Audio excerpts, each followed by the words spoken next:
রাধে রাধে বন্ধুরা, সুপ্রভাত সকলকে। কেমন আছো তোমরা সবাই? আমাদের গল্পকথার নতুন আরও একটি সুন্দর ব্লগে তোমাদের সকলকে জানাই স্বাগতম।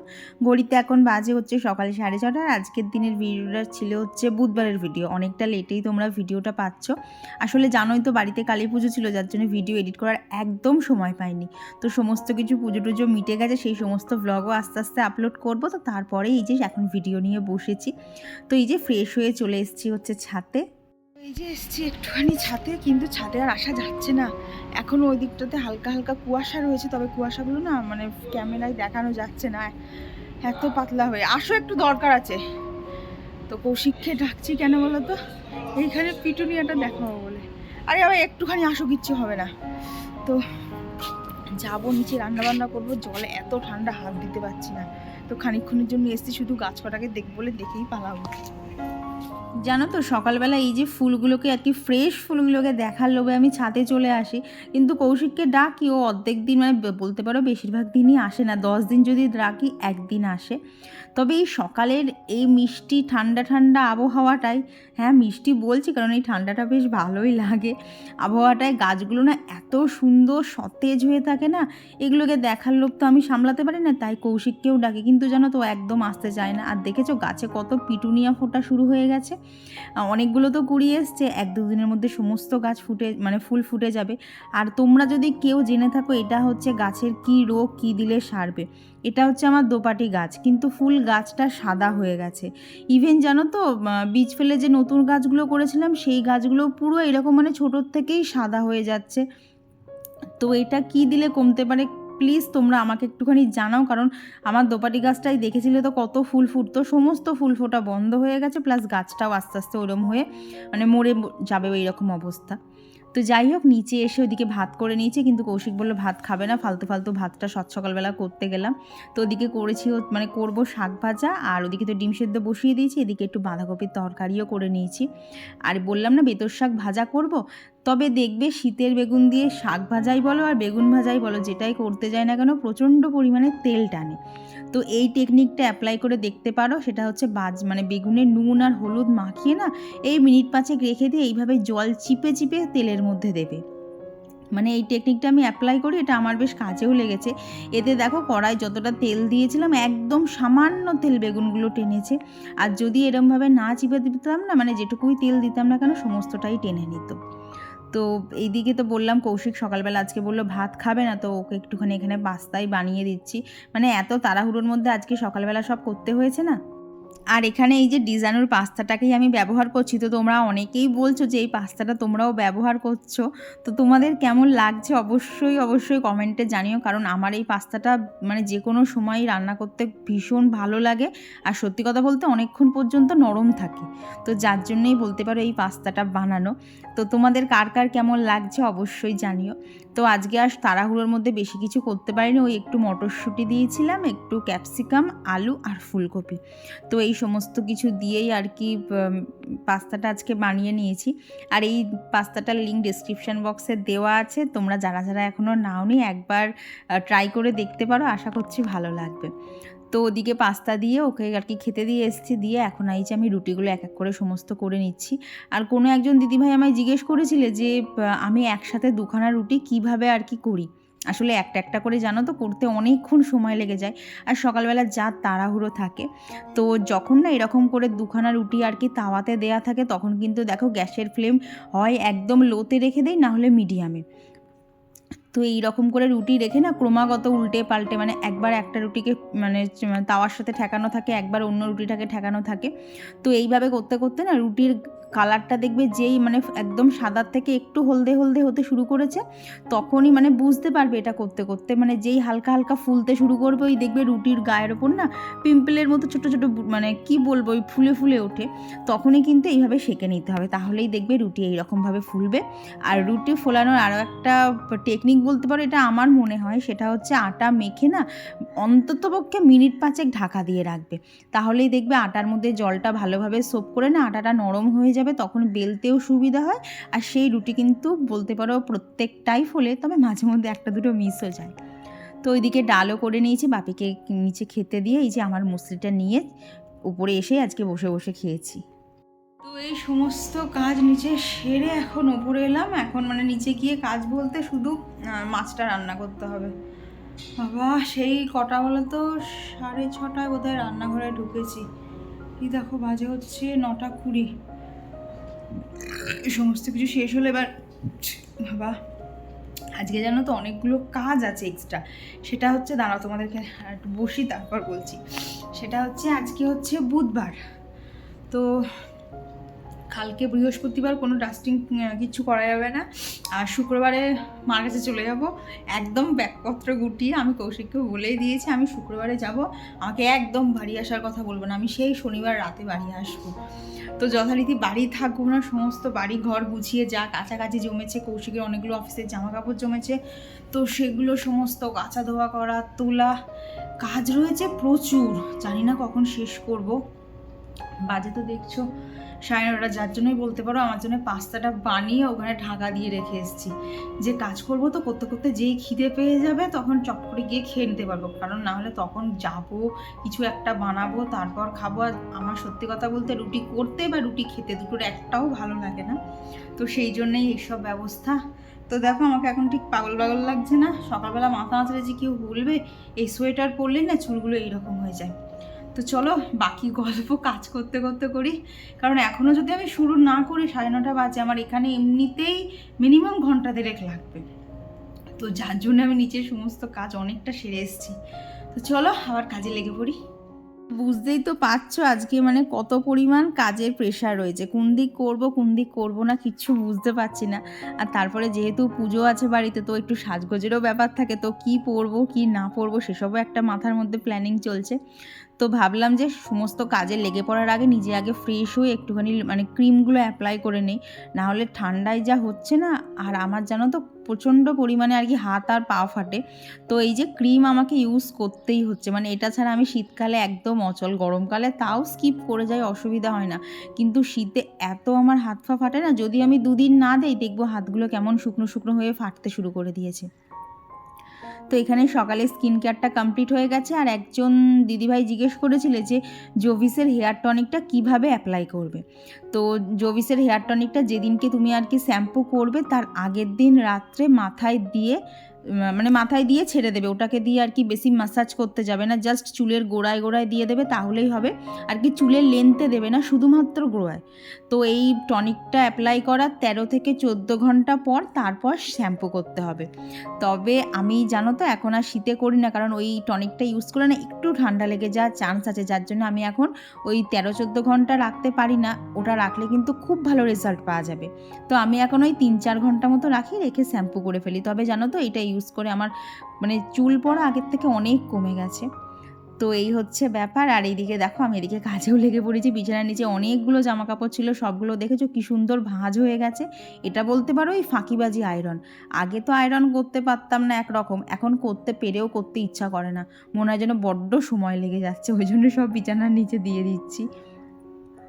তো এইখানে যে জামা কাপড়গুলো আর কি বেরিয়েছিল, তো সেগুলোকেই সব জায়গার জিনিস জায়গায় রেখে দিচ্ছি, কারণ বললাম না আজকে অনেকগুলো কাঁচা রয়েছে, তো এইগুলোকে যদি না তুলি তখন ওইখানে আবার যে জামা কাপড়গুলো বিছানার নিচে রাখতে হবে সেখানে আবার অসুবিধা হয়ে যাবে।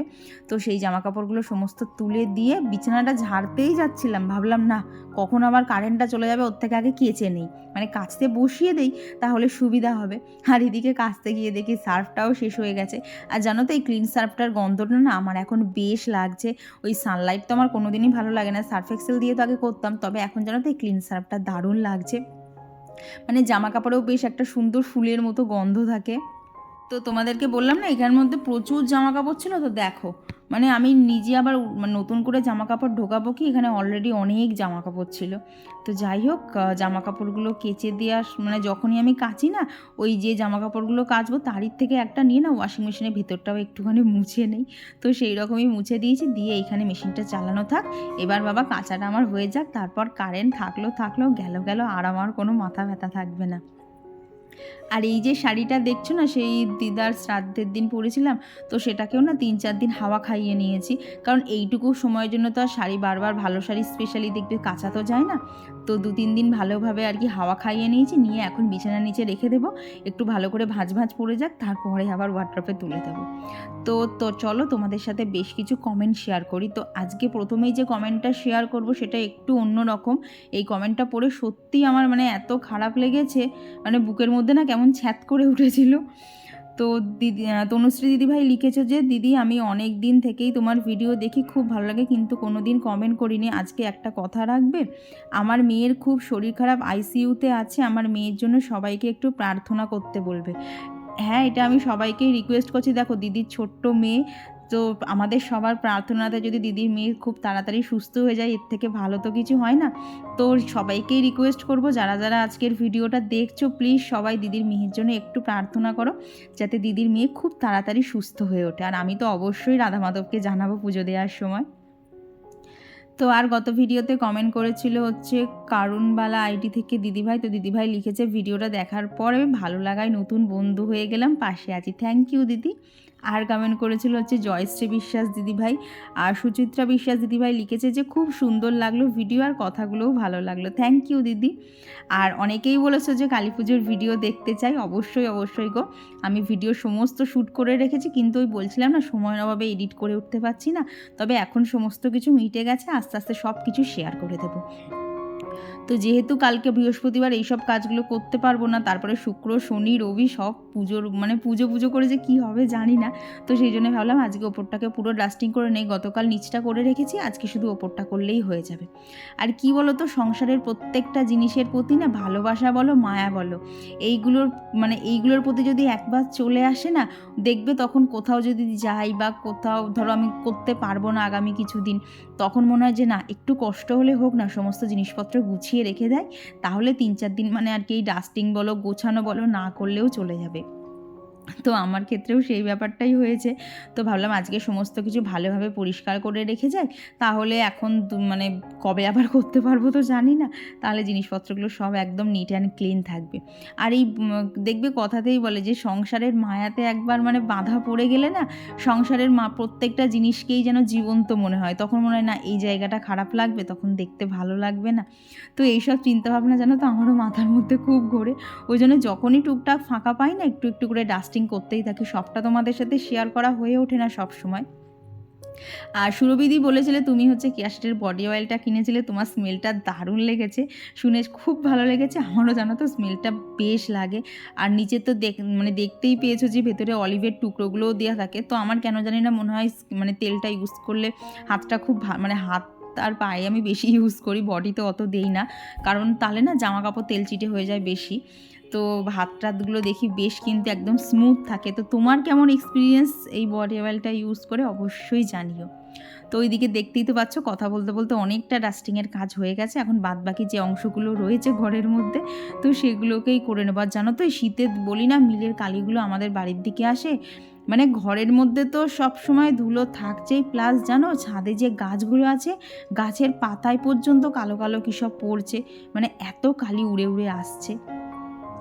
তো আর গত ভিডিওতে কমেন্ট করেছিল হচ্ছে টুম্পা দিদিভাই, আর মৌ লাইফস্টাইল থেকে দিদিভাই লিখেছো চুনো মাছ খেতে আমারও দারুণ লাগে। হ্যাঁ গো, আমারও আগে ভালো লাগতো না, তবে এখন ভালো লাগে। আর গত ভিডিওতে কমেন্ট করেছিল সুশীলা দিদিভাই, কণিকা দাস দিদিভাই, রিঙ্কি দত্ত দিদিভাই, আর কমেন্ট করেছিল শম্পা বোস দিদিভাই। তো দিদিভাই লিখেছো বেগুনি পিটুনিয়াটা খুব ভালো। হ্যাঁ গো, কালারটা এত সুন্দর না, মানে সবের মাঝখানে কালারটা ডিপ হলেও ও যেন একটা সবের মাঝখানে বেশি করে হাইলাইট হচ্ছে। আর কমেন্ট করেছিল তৃষ্ণা পাত্র দিদিভাই। আর সমর্পিতা দিদিভাই লিখেছে যে সুস্মিতা আজকের ভিডিওটা অসাধারণ লাগলো, এই জানো তো পাস্তাটা চলে এসেছে আর দারুণ খেতে লাগছে। থ্যাংক ইউ গো রিভিউটা দেওয়ার জন্য। কারণ কি বলো তো, শুধু পাস্তা বলে না, যখন যে কোনো জিনিসই আমি তোমাদেরকে যখন রেকমেন্ড করি না, তারপর তোমরা যদি নিয়ে যদি কোনো একটা ফিডব্যাক দাও, আমার কিন্তু ভালো লাগে। তবে সবার ক্ষেত্রে যে সবসময় পজিটিভ ফিডব্যাক পাই তা না, কখনো কখনো নেগেটিভও আসে, কিন্তু ভালো লাগে। তাহলে না কী হয় বলো তো, সবার পছন্দের কথাই কিন্তু কম বেশি বুঝতে পারা যায়। আর বৈশালীনাথ দিদিভাইও লিখেছে অবশ্যই দেখতে চাই কালী পুজোর ব্লগ। হ্যাঁ গো দিদিভাই, দেবো। আর কমেন্ট করেছিল সুপর্ণা ঘোষাল দিদিভাই। আর ঘরকন্যা সুস্মিতা থেকে দিদিভাই লিখেছে যে এই গাছটার নাম ট্যাঙ্গেল হার, আমারও ছিল ভীষণ পাতা ঝরে, তাই মরে যাওয়ার পর আমি ফেলে দিয়েছি আর আনিনি। হ্যাঁ গো, এত পরিমাণ পাতা ঝরে না, ওকে না ঘরে রাখা যায় না বাইরে রাখা যাচ্ছে। কিন্তু জানো তো, মার কাছে যখন গাছটা থাকে এত সুন্দর গ্রোথ করে, মানে গ্রো হয় না, তোমার দেখলেই তখন নিতে ইচ্ছা করবে, মনে হবে আমার কাছেও নিয়ে গিয়ে একটা রাখি দেখতে পাবো। কিন্তু মার ওখান থেকে আনলেই না কেন জানি না আমার গাছগুলোর পাতা ঝরে যায়। তো যেহেতু মার কাছে আছে, তো ওই জন্য যখনই চাই পেয়ে যাই। কারণ যদি এই গাছটা বারবার কিনতে হতো সত্যিই আমি কিনতাম না। কারণ এতবার গাছ মারা গেলে না সেই গাছটা আর কিনতে ভালো লাগে না, যতই হোক একটা আশা করে নিয়ে আসি না, তারপর যখন গাছটা মরে যায় খুব মনটা খারাপ লাগে। আর কমেন্ট করেছিল হচ্ছে ববিতা রুদ্র আন্টি, সম্পাদে দিদিভাই, সুরভিদি, আয়ুষী লিখেছো খুব ভালো লাগলো দিদিভাই, কেমন ঠান্ডা পড়লো তোমাদের এদিকে জানিও। আর বলো না গো, ঠান্ডায় আমি জমে যাচ্ছি। মানে তোমরা কালী পুজোর ব্লগটা মিটে যাক, তারপরের ব্লগগুলোতে দেখবে আমার কীরকম দুরবস্থা যাচ্ছে ঠান্ডায়। মানে এই ঠান্ডাটাকে আমি এই জন্যে ভালোবাসি না, গরমে কাজ করতে কষ্ট হলেও ঠান্ডায় যেন আমি নড়তে পারি না, আমার এত ঠান্ডা লাগে। আর সত্যি কথা বলতে জানো তো, ঠান্ডায় আমি পায়ে মোজা পরি বা পা ব্ল্যাঙ্কেটের মধ্যে ঢুকিয়ে রাখি, আমার পা কোনো মতে গরম হয় না। এইটা হচ্ছে আমার আর একটা ঠান্ডা লাগার বিশেষ কারণ। আমার হাতের আঙুলগুলো আর পায়ের পাতা আমার কোনোভাবে গরম হয় না, যদি না সেখানে গরম ভাপ দেওয়া হয়। তো সমস্ত কিছুই দেখতে পাবে, কালী পুজোর ব্লগটা তোমাদের সাথে শেয়ার করে নিই তারপর। আর কিয়াশা দিদিভাই লিখেছে তোমার মুড়ি মাখা দেখে খুব লোভ হয়েছিল। আর লোভ করে দরকার নেই দিদিভাই, ঝটপট বাড়িতে বানিয়ে ফেলো, কারণ আমি যা যা উপকরণ দিয়েছিলাম সবই আমাদের এখন বাড়িতে প্রত্যেকেরই অ্যাভেলেবেল থাকে। আর সায়ন্তিকা দিদিভাই তুমি একটা কি টেস্টের কথা লিখেছো, কি প্রিক ডেট, আমি না ঠিক বুঝতে পারলাম না গো। তো নেগেটিভ এসেছে, প্লিজ কিছু মনে করুন, আমি না এটা ঠিক বুঝে উঠতে পারিনি। আর কমেন্ট করেছিল প্রিয়া, তো প্রিয়া লিখেছো তোমার সব রান্নায় হলুদ গুঁড়ো থাকবেই থাকবে।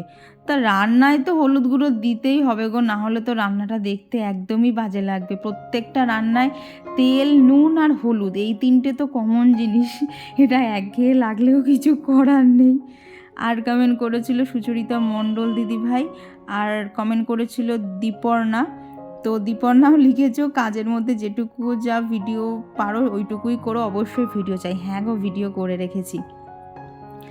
আর কমেন্ট করেছিল পূর্ণিমা লাইফস্টাইল থেকে দিদিভাই, তো দিদিভাইও লিখেছো যে ডিজাইনের এই পাস্তাটা তুমি তোমার মেয়েকে টিফিনে দাও, খুব ভালো। হ্যাঁ গো, অনেকক্ষণ নরম থাকে, আর স্পেশালি কী বলো তো, আটা দিয়ে তৈরি, তো যার জন্য খাবারটা তো খুব হেলদি। আর আমরা দেখবে সবাই কিন্তু এখন হেলথ কনসাস, মানে সবসময় আমরা চেষ্টা করি যে কোন জিনিসটা হেলদি হবে, তার সাথে সাথে সেটাকে একটু টেস্টি আমরাই বানিয়ে নেবো। তো সেদিক থেকে দেখতে গেলে ওই চাউমিনের থেকে না এই পাস্তা, স্পেশালি আটার তৈরি যে কোনো জিনিসই কিন্তু খুব ভালো। তো আজকে করবো হচ্ছে পার্শে মাছের ঝাল, মানে ঝাল ঠিক না, ঝোল মতনই করবো, তবে একটু অন্যভাবে। সেটা হচ্ছে নর্মালি তো দেখো আলু দিয়ে ঝোল করি, তবে আজকে না আলুর সাথে একটু না বড়িও অ্যাড করেছিলাম, জানো তো, বেশ একটা অন্যরকম টেস্ট এসেছিলো। কারণ দেখবে প্রত্যেক দিনই তো এইভাবেই ঝোল খাওয়া হয়, তাই মাঝে মধ্যে যদি একটুখানি অন্যান্যভাবে করা যায় তখন কিন্তু খেতে খুব ভালো লাগে। তো এইখানে তো মাছগুলোকে সমস্ত এক এক করে ভেজে নিয়েছি। আর পরের বারে জানো তো একসাথে 4টে মাছ দিয়েছিলাম, কারণ একটা মাছ আর পরের বার কী ভাজবো। তো এখানে আমার সমস্ত মাছগুলো ভাজা হয়ে গেছে। আর ওখানে তো আগে থেকেই দেখেইছো আদা, টমেটো আর লঙ্কাটা পেস্ট করে নিয়েছি। আর এখানে এখন তেলের মধ্যে এখন কালো জিরে, কাঁচা লঙ্কা আর পেঁয়াজটা ফোড়ন দিয়ে যে মশলাটাকে আর কি পেস্ট করে রেখেছিলাম সেটা তো দেবই, তবে তার আগে না এই তেলের মধ্যেই একটুখানি আলু ভেজে নিয়েছিলাম। আলুটা হালকা করে ভাজা করে নিয়েছি, তারপর মশলাটা দিয়ে একটু ওপর থেকে জিরের গুঁড়ো দিয়ে দিয়েছিলাম। এতে কিন্তু আজকে আর ধনের গুঁড়োটা দেইনি। দিয়ে ভালো করে তেল ছেড়ে এলে ওপর থেকে এই যে দিয়ে দিলাম হচ্ছে আর কি যেরকম আমি ঝোল রাখবো সেরকম জল দিয়েছি। আর ঝোলটা ফুটে এলে প্রথমে না শুধু মাছগুলো দিয়েছিলাম, মাছগুলো দিয়ে মিনিট 5 ফোটানোর পর তারপরেই বড়িগুলো দিয়েছিলাম, না বড়িগুলো খুব নরম হয়ে যায়। তো ওদিকে মাছটা তো ফুটছে, আর সেই ফাঁকে এখানে একটু পেঁয়াজ কলি রান্না করে নিচ্ছি। কারণ কি বলো তো, আজকে তো বুধবার, কালকে তো আর কি নিরামিষ করবো, বৃহস্পতিবার বলে না, যেহেতু শুক্রবারে উপোস করে মায়ের কাছে মানে পুজো দেবো উপোস করে, তো সেই জন্য মা বললো যে এরকম কোনো পুজো হলে আগের দিন নিরামিষ খেতে হয়। তো সেই জন্য যেহেতু বৃহস্পতিবারে নিরামিষ খাবো, তো দেখলাম পেঁয়াজ কলিগুলোর একটা গতি আজকে করতেই হবে। তো অগত্যা পেঁয়াজ কলিগুলোকে একটু ভাজাই করে নিয়েছিলাম। তো রান্নাবান্নার সমস্ত কিছু শেষ, রান্নাঘর ক্লিন করে ওপরে এসে এই যে ঘরটা মোছা। সংসারের কাজ কাজ দেখবে, তুমি যতক্ষণ চোখ খোলা রাখবে কাজের কোনো শেষ নেই। হ্যাঁ, তাই বলে যখন তখন তো আর ঘুমিয়েও পড়া যায় না। আমার যেমন মরে গেলেও দুপুরবেলা ঘুম আসে না, যদিও বা আসে ধরো 10-15 মিনিটের একটা ঘুম এলো, তারপর এমন একটা ভয়ঙ্কর স্বপ্ন দেখে সারা শরীর কেঁপে ওঠে না আমার, না আর তার সবসময় ওই জন্য দুপুরবেলা ঘুমোতে ইচ্ছা করে না, শরীরের মধ্যে খুব অস্বস্তি হয় এরকম ভয়ের স্বপ্নগুলো দেখলে। তো এখন এই 5টা মতো বাজে, এসেছিলাম হচ্ছে ছাদে, এসে বেশ কিছু জামা কাপড় ছিল সেগুলোকে তুলে নিয়েছি। আর এই যে পিটুনিয়া গাছগুলো সেই কবে আনা হয়েছে, প্রায় 4-5 দিন হয়ে গেছে, গাছগুলোকে লাগানোই হচ্ছিল না। তো ভাবলাম যে গাছগুলোকে লাগিয়েই দিই, কারণ এরপরে আবার বাড়ি থাকবো না, গাছগুলোর কি হয় না হয়, তো ওদেরকে টবে বসিয়েই দিয়ে যায়। তো এইখানে একটা তো দেখতেই পাচ্ছ থোপা পিটুনিয়া ফুটেই রয়েছে, তো ওই গাছটা না ফুলগুলো থোপা থোপা হয়, মানে বেশ একটু বড় সড়ো হয়। আর যে গাছটা দেখলে একটু আগে বসালাম সেটার ফুলগুলো একটু পাতলা হয়। তো এই যে ফুল মানে গাছগুলো বসিয়ে নিচে এসে সন্ধ্যে দেওয়াও কমপ্লিট। তারপর এই যে সকালের এই এত জামা কাপড় ছিল এগুলোকে সমস্ত গুছিয়ে মার সাথে গেছিলাম হচ্ছে একটুখানি বাজারে, কারণ সমস্ত জিনিসপত্রই মোটামুটি কেনা হয়ে গেছে। জানো তো, মা লক্ষ্মীর জন্য একটাও শাড়ি কেনা হয়নি। তো এখানে প্রথমে জামদানি শাড়ি দেখছিলাম, কিন্তু শাড়িগুলো এত পাতলা না, একবার জলে পড়লে ওই শাড়ি আর পরালে ভালো লাগবে না। তো ওই শাড়িগুলোতে 100 টাকা 120 টাকা করে বলছিল। তবে সমস্ত কিছু ছেড়ে দিয়ে এরকম মা লক্ষ্মীর জন্য একটা বেনারসিই নিলাম। এত সুন্দর কালারটা, মানে কি বলতো, পিওর লাল না, ওই অনেকটা দুধে আলতা কালার, তবে ভিডিওতে কেন জানি না আমি লাল কালার লাগছে, একটু দুধে আলতা কালার ছিল, বেশ লাগছিল মা লক্ষ্মীকে শাড়িটা পরে। তো সেগুলো সব পরের দিনের ভিডিওতে শেয়ার করব। তারপর মার এখানে আর কিছু আর্টিফিশিয়াল ফুল কেনার ছিল। তো মা প্রথমে ভেবেছিল যে ছোট ছোট কিছু ফুল নেবে, তারপরে মা বললো না, ছোট ফুল নিতে হবে না, এরকম বড় একটা স্টিক নিয়ে নেই, তাহলে বেশ ঝাড়টা দেখতে সুন্দর লাগবে। তো এই ফুলটা ঘরে এখন রেখে কেমন লাগছে সেটাও পরের ভিডিওতেই শেয়ার করব। তো আজকে এইসব খুচকার জিনিসপত্রই কিছু কেনার ছিল, মার কিছু মুদিখানার জিনিস কেনার ছিল, আমার কেনার ছিল। তো সেগুলো কিনেছি, কিনে মা এখান থেকে একটা মপও কিনলো মার। আর আজকে আর বাজারে বেশি ঘুরিনি, প্রয়োজনীয় কাজগুলো করেই সোজা বাড়ি চলে এসেছি। তো বাজার থেকে বাড়ি চলে এসেছি, তারপর কৌশিকও এখন বাড়ি চলে এসেছে, আমাদের খাওয়া দাওয়া কমপ্লিট। এই দেখো বাজে হচ্ছে 11টা 15। তো এখনকার মতো সমস্ত কমপ্লিট। আর এই দেখো ফাইনালি মার কাছে যাব বলে ওই যে জামা কাপড় গোছানো চলছে, সবে মাত্র বার করেছি, এখনও জাস্ট ওখানে একটা প্রাইমারি রেখেছি, এখনও গোছানো বাকি আছে। তো কৌশিক তো বলছে যে শুক্রবারে পুজো, শনিবারে মানে শুক্রবারে রাতে বাড়ি আসতে। হ্যাঁ, যে তোমার ক্ষমতা কি, তুমি আমাকে বাড়িতে আনবো, আমি বাড়ি আসবো না, আমি আবার আসবো শনিবারে। এরমভাবে জোর জার করে ছুটি না নিলে আমি কোনো দিন ছুটি পাবো না। ওই সারাদিন সকালবেলা উঠলে আজ যা কিছু করো বা না করো সেই রান্নাটাকে করতেই হবে। তো এই হচ্ছে ব্যাপার। তো চলো এই ভিডিওটা এখানেই রাখছি। ভিডিওটা তোমাদের কেমন লাগলো অবশ্যই জানিও, ভালো লাগলে প্লিজ একটা লাইক করো। আর এখন দাঁড়িয়ে আমি বলতে পারছি না আমি কালী পুজোর ভিডিও কতটা কি শ্যুট করতে পারবো, কারণ কি বলো তো, ওখানে তো আর ট্রাইপড নিয়ে যাব না, কারণ বাড়িতে অনেক লোকজন আসবে, তার মাঝখানে ট্রাইপড একটা অস্বস্তিকর ব্যাপার হয়ে যাবে। তো দেখি কাকে কি ক্যামেরা ধরতে বলি, কি ভিডিও তুলি, ছোটোখাটো সমস্ত ক্লিপ নেওয়ার চেষ্টা করবো, এখন দেখি কতটা কি হয়। তো চলো আজকের জন্য টাটা।